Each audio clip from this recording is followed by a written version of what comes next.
പൂരമായ തൃശ്ശൂർ പൂരത്തിൽ കണിമംഗലം ശാസ്താവിൻ്റെ എഴുന്നള്ളത്തോടെ പൂരത്തിന് തുടക്കമായി. ഇന്ന് രാവിലെ, അതായത് ഏപ്രിൽ 19 കാലത്ത് തന്നെ കണിമംഗലം ശാസ്താവിൻ്റെ വടക്കുംനാഥ ക്ഷേത്രത്തിലേക്കുള്ള എഴുന്നള്ളിപ്പോടെ തൃശ്ശൂർ പൂരത്തിന് തുടക്കമായി. പിന്നാലെ മറ്റ് ചെറുപൂരങ്ങളും എത്തിത്തുടങ്ങി. പാരമുക്ക് ഭഗവതി, ചൂരക്കാട്ടുകാവ് ഭഗവതി, നെയ്തലക്കാവ് ഭഗവതി, ലാലൂർ ഭഗവതി, പനമേക്കിളി ശാസ്താവ്, അയ്യന്തോൾ കാർത്യായനി ഭഗവതി, ചെമ്പുക്കാവ് ഭഗവതി എന്നീ 8 ക്ഷേത്രങ്ങളിലെ ദേവിമാരാണ് ചെറുപൂരം അവതരിപ്പിക്കുന്നത്. 9 ആനകളുടെ അകമ്പടിയോടെയാണ് ശ്രീ ശാസ്താവ് വടക്കുംനാഥൻ്റെ സന്നിധിയിലേക്ക് എത്തിയിരിക്കുന്നത്. തൃശ്ശൂർ പൂരം ഇന്ത്യയിലെ കേരളത്തിലെ തൃശ്ശൂരിൽ ആഘോഷിക്കപ്പെടുന്ന ഒരു വാർഷിക ക്ഷേത്രോത്സവമാണ്. എല്ലാ വർഷവും പൂരം ദിവസം മലയാളം കലണ്ടർ മാസമായ മേടത്തിലെ പൂരം നക്ഷത്രത്തോടൊപ്പം ചന്ദ്രൻ ഉദിക്കുമ്പോൾ അത് തൃശ്ശൂരിലെ വടക്കുംനാഥൻ ക്ഷേത്രത്തിൽ ആഘോഷിക്കുന്നു. ഇന്ത്യയിലെ ഏറ്റവും വലുതും അറിയപ്പെടുന്നതുമായ പൂരമാണ് തൃശ്ശൂർ പൂരം.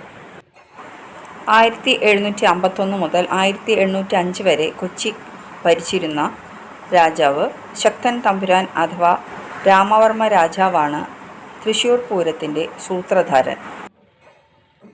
തൃശ്ശൂർ പൂരം സ്ഥാപിക്കുന്നതിനു മുൻപ് കേരളത്തിലെ പ്രധാന ക്ഷേത്രാഘോഷം ആറാട്ടുപുഴയിൽ നടന്ന ഒരു ദിവസത്തെ ഉത്സവമായ ആറാട്ടുപുഴ പൂരമായിരുന്നു.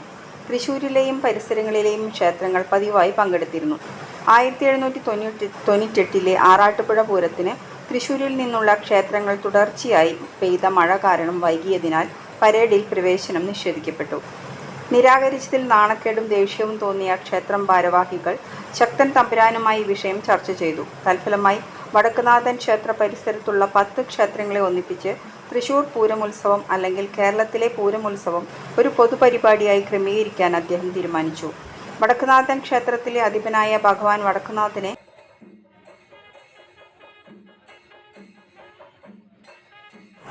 തൃശ്ശൂർ നഗരത്തിലേക്ക് തൻ്റെ ദേവതകളോടെ വരവേറ്റു. ഇതിൽ ഉപയോഗിക്കുന്നതെല്ലാം എല്ലാ വർഷവും ആദ്യം മുതൽ പുതിയതായി നിർമ്മിക്കപ്പെടുന്നു. തൃശ്ശൂർ പൂരം കേവലം ഒരു ക്ഷേത്രോത്സവമല്ല, അതേസമയം ഇത് കേരളത്തിലെ ഉത്സവങ്ങളുടെ തന്നെ ഉത്സവമാണ്. അതായത് തൃശ്ശൂരിലും പരിസരങ്ങളിലുമായുള്ള ദേവീദേവന്മാരുടെ മഹാസമ്മേളനമാണ് തൃശ്ശൂർ പൂരം. ചെണ്ടമേളത്തിൻ്റെയും പഞ്ചവാദ്യത്തിൻ്റെയും അകമ്പടിയോടെ ആനപ്പുറത്ത് കയറിയാണ് ഈ ദേവീദേവന്മാർ വടക്കുംനാഥൻ ക്ഷേത്ര പരിസരം സന്ദർശനം നടത്തുന്നത്. തൃശ്ശൂർ പൂരത്തിൻ്റെ ഘടകപൂരങ്ങളിൽ ആദ്യത്തേതായ കണിമംഗലം ശാസ്താവിൻ്റെ പുറപ്പാട് പുലർച്ചെ തന്നെ ആരംഭിച്ച് 7:30 തന്നെ വടക്കുംനാഥനിൽ എത്തിച്ചേരുന്നു. കണിമംഗലം ശാസ്താവ് തെക്കേ നട വഴി വടക്കുംനാഥനിൽ പ്രവേശിച്ച് മടങ്ങും. വെയിലോ മഴയോ ഏൽക്കാതെ വേണം കണിമംഗലം ശാസ്താവ് പൂരസന്നിധിയിലെത്താനെന്നാണ് വിശ്വാസം. അതിനാലാണ് വളരെ നേരത്തെ തന്നെ കണിമംഗലം ശാസ്താവിൻ്റെ പൂരം പുറപ്പാട് ആരംഭിക്കുന്നത്. പൂരത്തിൻ്റെ 6 ദിവസം മുൻപ് കൂടിയതോടുകൂടി തന്നെ ശാസ്താവിൻ്റെ അമ്പലത്തിൽ പൂരച്ചടങ്ങുകൾ ആരംഭിക്കുകയായി. 7-ാം ദിവസം രാവിലെ 5 മണിക്ക് തന്നെ ഒറ്റ ആനപ്പുറത്തായി ശാസ്താവ് കൊളശ്ശേരി അമ്പലത്തിൽ എത്തിച്ചേരും. അവിടുന്ന് അകമ്പടിയോടുകൂടെ 5 ആനകളുമായി നാദസ്വരത്തിൻ്റെ അകമ്പടിയോടെ ഒറ്റ ആനപ്പുറത്ത് കൊളശ്ശേരി അമ്പലത്തിൽ എത്തിച്ചേരുന്ന ശാസ്താവ് അവിടുന്ന് 5 ആനകളുമായി മണികണ്ഠനാലിനടുത്തെത്തി അവിടുന്ന് പാറമേക്കാവ് അനുവദിക്കുന്ന മറ്റ് 4 ആനകളുമായി, അതായത് 9 ആനകളുമായി തെക്കേ ഗോപുരനടയിലെത്തും.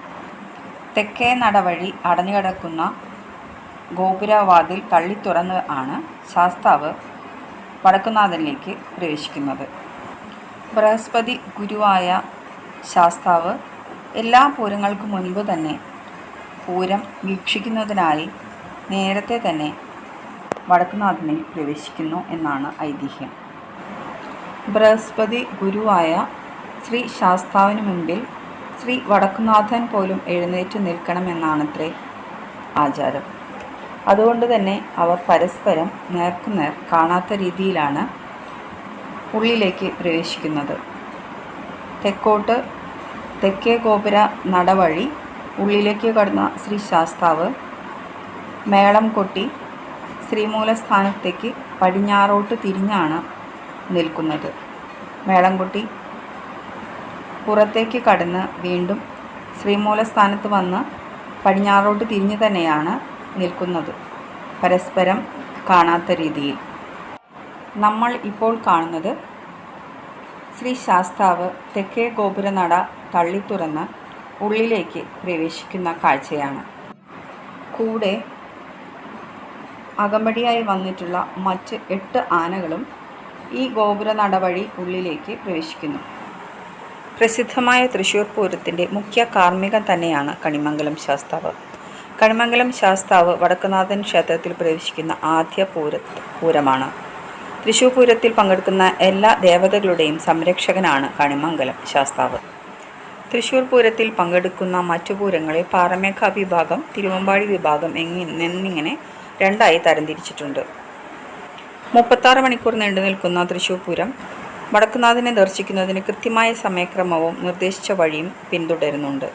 കണിമംഗലം ശാസ്താവ് തെക്കേ ഗോപുരത്തിലൂടെ വടക്കുംനാഥനിൽ പ്രവേശിച്ച് പടിഞ്ഞാറേ ഗോപുരത്തിലൂടെ പുറപ്പെടുന്നതോടെ ദിവസം ആരംഭിക്കുന്നു.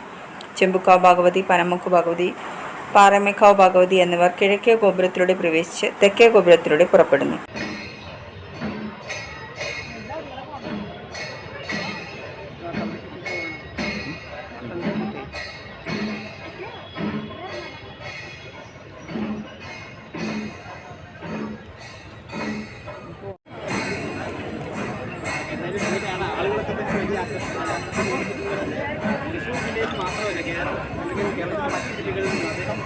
കണ്ണൂരിൽ നിന്നാണ് എത്തിച്ചേർന്നിട്ടുള്ളത്. അങ്ങനെ ഒരു മിനി കേരളം തന്നെ മൈതാനത്താനെയാണോ ഓർപ്പിക്കുക.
Thank you.